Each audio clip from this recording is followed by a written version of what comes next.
Hello बच्चों, तो चलिए इस प्रश्न को पढ़ते हैं। यदि a प्लस बी बराबर 8 तब ए बी अधिकतम होगा जब।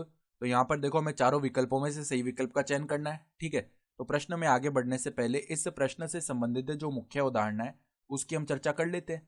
तो देखो, हम समांतर माध्य गुणोत्तर माध्य की जो असमीका होती है उससे जानते हैं कि समांतर माध्य का जो मान है ना, किन्हीं भी संख्याओं के लिए समांतर माध्य का मान सदैव बड़ा या बराबर होता है किसके? गुणोत्तर माध्य से। सही है।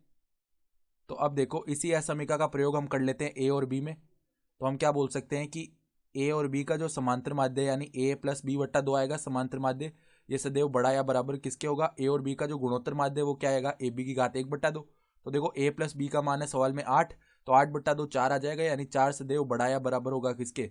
ए बी की घात एक बट्टा दो के। ठीक है, तो अब देखो यहाँ पर ए बी की बात करेंगे ना, तो 16 सदैव बड़ा हो जाएगा किससे? ए बी से। ठीक है, यहाँ पे देखो घात एक बट्टा दो थी ना, तो घात हमने दोनों तरफ दो ले ली, तो यहाँ पर 4 की घात दो 16 हो गया, और ए बी की घात एक बटा दो, उसके ऊपर घात दो आई, तो दो से दो विभाजित होकर ए बी की घात एक बन गया। ठीक है, तो इसका मतलब क्या है कि ए बी जो है ना वो सदैव 16 से कम रहेगा, और ज़्यादा से ज़्यादा क्या हो सकता है? 16 के बराबर हो सकता है। तो ए बी का अगर हम अधिकतम मान लिखेंगे ना, अधिकतम ए बी का मान लिखेंगे तो वो क्या आ जाएगा? 16 आ जाएगा। सही है।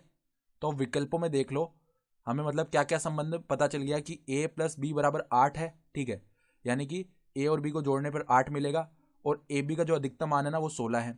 तो अब देख लो, यहाँ पर जो विकल्प ए है वही एकमात्र ऐसा विकल्प है जिसमें देखो ए बराबर 4 बी बराबर 4 है, इनको गुणा करने पर 16 आ जाएगा।